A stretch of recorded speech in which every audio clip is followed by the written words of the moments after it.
नमस्कार दोस्तों, आइए सुनते हैं द बैटलशिप आइसलैंड की फुल एक्सप्लेनेशन।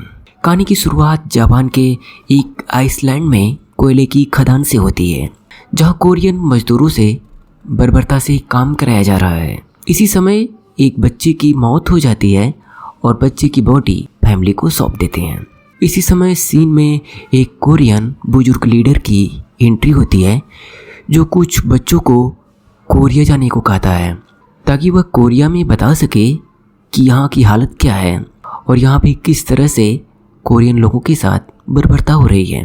अब आगे एक आदमी 3 बच्चों को भगाने में मदद करता है, लेकिन तभी भागते समय एक बच्चे को गोली मार दी जाती है और वह पकड़ लिया जाता है। हालांकि 2 बच्चे बच जाते हैं और यहाँ से बचकर वह किसी तरह से समुद्र तक पहुँच जाते हैं। हालांकि आगे अब समुद्र में इन्हें भी समुद्री जहाज़ों द्वारा पकड़ लिया जाता है।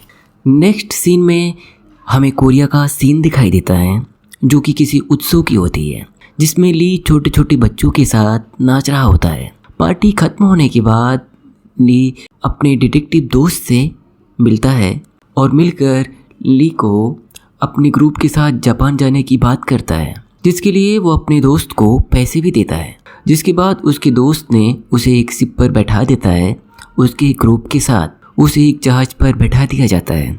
वहां पहुंचने के बाद शिप जब रुकती है तो पता चलता है कि उसकी दोस्त द्वारा दिया गया लेटर यहाँ पर ढेर सारा फैला पड़ा है ज़मीन पर। तब वह समझ जाता है कि उसके दोस्त ने उसे धोखा दिया है और उसे गलत जगह भेज दिया गया है। और यह धोखा सिर्फ ली के साथ नहीं हुआ, यह धोखा बहुत सारे लोगों के साथ हुआ था। वहाँ मौजूद सारे अफसर उसे शिप में दोबारा चढ़ने से रोक देते हैं और लोगों को ज़बरदस्ती ट्रेन में भरकर एक आइलैंड पर ले जाते हैं, जहाँ पहुँचते ही सैनिक पहले उन्हें मारने लगते हैं और मारकर औरतों और बच्चों को अलग अलग एक बोट पर किसी दूसरी जगह भेज देते हैं और आदमियों को दूसरी जगह अलग कर लेते हैं। आगे उन्हें एक सक्रिय मार्ग से आदमियों को अंदर ले जाते हैं और अब उनके सामान को चेक करके उनके सारे सामान को अलग रखा लिया जाता है। तभी यूनियन मैनेजर वहां आता है और ली को जापान का नेशनल एंथम बजाने को कहता है, जिसके बाद वह बजाने लगता है। तभी सीनियर मैनेजर आता है, जो लोगों का वेलकम करता है और बोलता है, आज से आप मेरे लिए काम करेंगे। अब सभी लोगों को एक पतली स्लिप पकड़ा दी जाती है, जिनमें उनके रहने खाने पीने सभी चीज़ों के खर्चे उसमें दर्शाया गया रहता है, जो कंपनी प्रत्येक महीने उनकी सैलरी से काटेगी। अब लोगों को खाना दिया जाता है तथा खाना खाने के बाद माइन के अंदर भेज दिया जाता है। काम करने के बाद सभी वर्कर्स नहा रहे होते हैं। तभी वहाँ पर एक आदमी जो कि सुपरवाइज़र होता है, वह एक लड़की को मार रहा होता है। तभी जॉय नाम का एक आदमी उससे लड़ने लगता है। तभी उसी समय जूनियर मैनेजर आता है। तब जॉय कहता है, हम दोनों को लड़ लेने दो, अगर मैं जीत गया तो मैं लीडर बनूंगा मजदूरों का, और नहीं जीता तो आप जो कहेंगे मैं जीवन भर गुलाम बनकर रहूंगा। जिसके बाद जॉय और सुपरवाइजर के बीच लड़ाई होती है और जॉय जीत जाता है। अब शर्त के मुताबिक वह लोगों का मसीहा बन जाता है। तभी सीनियर लीडर वहाँ पर आता है और जापानी मंसूबे को बताता है और कहता है, ये लोग हमें आपस में लड़ाकर मार देना चाहते हैं। कहानी के नेक्स्ट सीन में सीनियर मैनेजर अपने पत्नी के साथ दावत कर रहा होता है। तभी वहाँ गाना बजाने को कहता है। गाना बजते ही ली की बेटी नाचने लगती है और वह बोलती है, इस गाने को तो मैंने गाया है, लेकिन उसकी लैंग्वेज सीनियर मैनेजर को समझ नहीं आ सकता। जिसके बाद ट्रांसलेटर लड़की उसे समझाती है कि यह गाना इस लड़की ने गाया है, जो अभी आपके कार्यक्रम में बज रहा है। जिसके बाद सीनियर मैनेजर खुश होता है और वह उसकी बेटी के साथ ली और सारे बैंड ग्रुप को बुला लिया जाता है। अब दूसरी सीन में कोरिया आर्मी बेस को दिखाया जाता है, जहां एक सिपाही को फोटो में एक इंसान को दिखाया जाता है, जिसे उस आइलैंड से बाहर निकालना होता है, क्योंकि यह फोटो वाला इंसान कोरियंस का लीडर होता है। अब यह अफसर खुद को मजदूर बनाकर उस जगह पर अपने आप को ले जाता है अपने मिशन के लिए। उधर कंपनी का सीनियर मैनेजर एक पार्टी रखा होता है, जिसमें ली और उसकी बेटी गाना गा रहे होते हैं। लेकिन तभी कोल फैक्ट्री में एक कोयले की गाड़ी की पलटने से दुर्घटना होने के कारण आग लग जाती है और बहुत से लोग मारे जाते हैं और बहुत से लोग कोल माइन के अंदर फंस जाते हैं। यह सुनकर कोल कंपनी का सीनियर मैनेजर गुस्से में बोलता है, वहाँ बहुत से लोग हैं और वहाँ पर कोयला भी बहुत कम निकलता है, तो वह खदान पूरी तरह से बंद कर दी जाए तथा मरे हुए लोगों से उसे कोई मतलब नहीं है।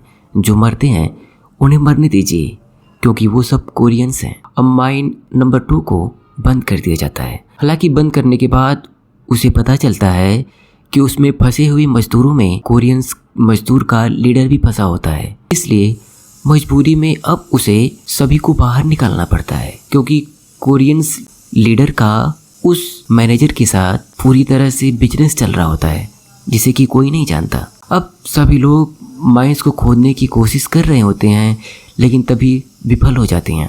अब फंसे हुए लोग विस्फोट करके किसी तरह से खुद को बचाकर और लीडर के साथ सही सलामत बाहर आ जाते हैं। लीडर को जीवित देखकर सभी मजदूर बहुत खुश होते हैं। अब वहीं पर वह सिपाही भी दिखाई देता है जो कि आर्मी मैन से उस लीडर को बचाने के लिए आया होता है। अब वह आर्मी मैन उस लीडर के पास जाता है और बोलता है, मैं यहाँ पर आर्मी से आया हूँ, मुझे यहाँ पर आपको बाहर निकालने के लिए भेजा गया है, लेकिन इसके लिए मुझे टेलीग्राफ की ज़रूरत पड़ेगी ताकि मैं आर्मी से कांटेक्ट करके जहाज बुलवा सकूं और आपको यहाँ से निकाल सकूं। हालांकि लीडर इसके लिए राजी होता है। वह कहता है वह किसी भी तरीके से टेलीग्राफ की व्यवस्था कर देगा। अब आर्मी मैन ली के पास आता है और बोलता है, मुझे ऑफिसर की रूम की चाबी चाहिए। ली पूछता है क्यों चाहिए, क्योंकि उस रूम में टेलीग्राफ होता है। यह बात ली को भी पता होती है। तब आर्मी मैन कहता है, दरअसल मैं उस लीडर को यहाँ से ले जाने के लिए आया हूँ और यही मेरा मिशन है। मैं एक आर्मी मैन हूँ, मैं कोई मजदूर नहीं हूँ। यह जानकर ली बोलता है, मैं आपको चाबी तो दे दूंगा लेकिन उसके लिए एक शर्त है, मुझे व मेरी बेटी को भी इस आइलैंड से आपको किसी भी तरीके से बाहर ले जाना होगा। हालांकि आर्मी मैन मान जाता है और अब ली चुपके से अफसर के ऑफिस में जाता है और चाबी की एक कॉपी कर लेता है और चाबी की कॉपी करने के बाद अपने दोस्त से उसकी डुप्लीकेट चाबी बनवा लेता है। यह सब करने के बाद वह आर्मी मैन को वह चाबी दे देता है। अब दूसरे ही दिन आर्मी मैन उस केबिन में चला जाता है और कांटेक्ट करके प्लेन को बुलाने के लिए बोलता है। हालांकि इसके बाद वह वहाँ पर ढेर सारे कागजों को भी देखता है। तभी इसी समय ढेर सारे बॉम्बर्स प्लेन की गुजरने की आवाज़ सुनाई देती है, जिसे देखकर लोग कांप जाते हैं और अपने अपने घरों के अंदर छुप जाते हैं। यह अमेरिकी जहाज होते हैं जो कि नागासाकी पर परमाणु बम गिराने के लिए जा रहे होते हैं।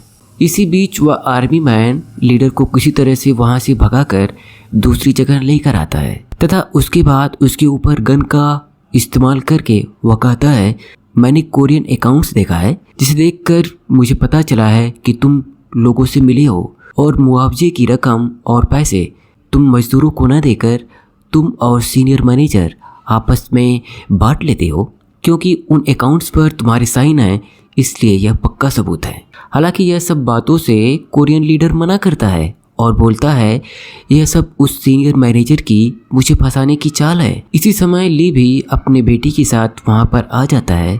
तभी चारों तरफ ब्लास्ट होने लगता है जिसमें कंपनी का सीनियर मैनेजर पूरी तरह से जल जाता है।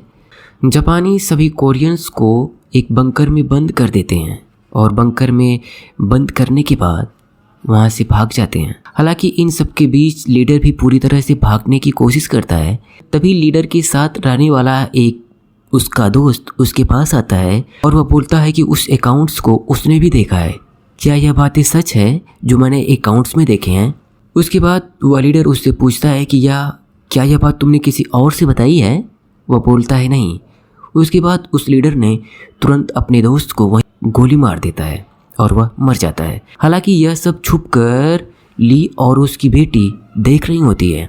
तभी कोल कंपनी का सीनियर अपने जूनियर को बताता है कि हिटलर मारा गया, जिन्होंने नाजी की मदद की है उन्हें क्रिमिनल माना जा रहा है और उनको मारा जा रहा है और अमेरिका ने जापान पर परमाणु बम गिरा दिया है।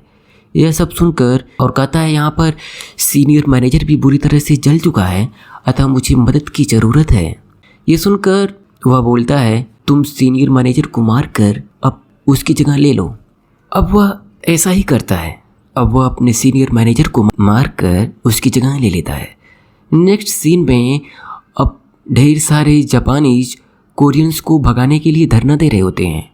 वो इसलिए क्योंकि एक कोरियन व्यक्ति ने जापानीज लड़की के साथ गलत व्यवहार किया रहता है और उसे मार दिया होता है, जबकि हकीकत में उस बच्ची के साथ मिसबिहेव सुपरवाइजर ने किया होता है और खुद को बचाने के लिए यह इल्ज़ाम जॉय पर लगा देता है। अब सभी लोगों ने जॉय को पकड़कर बुरी तरह से पीटते हैं और उसे वहाँ से दूसरी तरफ ले जाते हैं। लीडर्स को दूसरे सीन में अब लीडर्स को जूनियर मैनेजर के साथ दिखाया जाता है, जो कि अब सीनियर मैनेजर बन चुका है। वह लीडर्स के साथ हुए समझौते को जान रहा होता है और वह बोलता है वह तुम्हें यहाँ से बाहर तो निकाल देगा, लेकिन तुम्हें उसके लिए अपने पास रखे हुए पैसे को आधा उसको देना होगा, जो कि मजदूरों का पैसा है। और दूसरी शर्त यह है यहाँ से जाने के बाद बाहर तुम लोगों से यहाँ की तारीफ करोगे और यहाँ की किसी भी मुद्दे को बाहर नहीं बताओगे, ताकि यहाँ क्या हो रहा है यह किसी को पता ना चले। बाकी मैं कोरियंस को माइंस में ही दबाकर मार डालूँगा। यह सब बातें लीडर को मंजूर होती है और वह इस बातों के लिए मान जाता है। लेकिन यह सब बात ली आर्मी मैन और उसकी बेटी छुपकर सुन रही होती हैं। अब वह जैसे ही लीडर बाहर आता है और अपने सभी कोरियंस मजदूरों को समझाता है कि मैंने ऑफिसर से बात कर ली है, अब आप लोगों को बेहतर खाना, बेहतर मजदूरी मिलेगी, लेकिन उसके लिए अभी आप लोगों को माइंस में काम करने के लिए चलना होगा।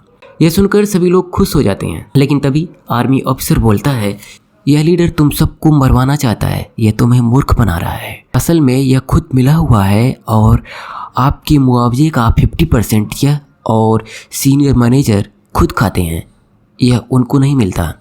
यह सब सुनकर मजदूर गुस्से में आ जाते हैं। तभी लीडर बोलता है यह आप लोगों को भड़का रहा है, दरअसल यह एक जासूस है अमेरिका का, तुम लोग इसके बहकावे में मत आओ। लेकिन तभी ली लाकर सभी अकाउंट्स डिटेल उसको दिखा देता है और बोलता है यह अपने साथी को भी इसी ने खुद गोली मारी थी, मैंने और मेरी बेटी ने खुद देखा था। यह लीडर आप सबके भरोसों के लायक नहीं है। यह सब कुछ जानकर और सारी डॉक्यूमेंट्स को देखकर अब सभी मजदूर उसके विद्रोही बन जाते हैं। तभी आर्मी मैन उसे आकर मार देता है और अब जॉय को भी लोग आज़ाद कर देते हैं। अब सभी लोग कोयले से जाने वाले जहाज़ों से निकलने का यानी भागने का प्लान बनाते हैं तथा अपने बचाव के लिए कुछ हथियार के रूप में कुछ न कुछ रख लेते हैं। अब आर्मी मैन कोयले से ले जाने वाली जहाज़ को कैप्चर करता है तथा सभी लोग वहाँ से चलने लगते हैं। आगे पुलिस वालों को मारकर सभी लोग आगे बढ़ते हैं और तभी कोरियंस भागते समय कुछ जापानियों को बंदी करके उनमें आग लगा देते हैं और यहीं पर आग लगाने के बाद धमाका होता है। तब कोरियंस को भागते हुए मैनेजर देख लेता है। तभी सीनियर मैनेजर अपनी सभी सिपाहियों को कोरियंस को मारने के लिए भेजता है। आर्मी मैन ली और बहुत सारे लोग उससे लड़ने के लिए रुकते हैं और बाकी सभी लोग जहाज पर चढ़ने लगते हैं। हालांकि इसी बीच ब्रिज पर काफ़ी भीड़ होने के कारण ब्रिज टूटकर नीचे गिर जाता है और जिससे आधे लोग जहाज पे चले जाते हैं, आधे लोग इसी तरफ रह जाते हैं। तभी खतरनाक नरसंहार होता है दोनों बच्चों के बीच में। कुछ समय बाद ली ब्रिज को उठाना चाहता है लेकिन अकेले ब्रिज नहीं उठ सकता किसी से भी। तभी उसकी बेटी और ढेर सारे लोग मिलकर देखते ही देखते ब्रिज को उठा लेते हैं और अब फिर से उस पार जाने लगते हैं। हालांकि इस लड़ाई में जॉय और ढेर सारे लोग मारे जाते हैं। वहीं दूसरी तरफ जूनियर मैनेजर ली को भी गोली मार दिया होता है, जिससे ली बुरी तरह से घायल हो जाता है। दूसरी गोली मारते समय ही ली की बेटी ने उसे अपने हाथ में पकड़े लैंप से बुरी तरह से जला देती है, जिससे वह भी मारा जाता है। अब आर्मी मैन कहता है अब सभी लोग मारे जा चुके हैं, अब हम हमला बंद करते हैं, अब हमें यहाँ से जाना है किसी भी तरीके से। अब सभी लोग जहाज़ पर सवार हो जाते हैं। जहाज़ पर सवार होने के बाद लोग जाने लगते हैं। तभी ली को दिखाया जाता है, जो कि गोली लगने से बुरी हालत में, पूरी तरह से उसकी हालत ख़राब हो गई होती है, जिससे वह आर्मी मैन को अपनी बेटी सौंप कर आखिरी सांसें लेता है और मर जाता है। उसी समय उन्हें जहाज़ पर बैठते ही बम का विस्फोट दिखाया जाता है, जो कि अमेरिका ने नागासाकी पर किया होता है। हालांकि उसकी बेटी काफ़ी दुखी होती है और यही देखते ही मूवी की एंडिंग होती है। आई होप आपको एक्सप्लेनेशन अच्छी लगी हो। Thanks for watching.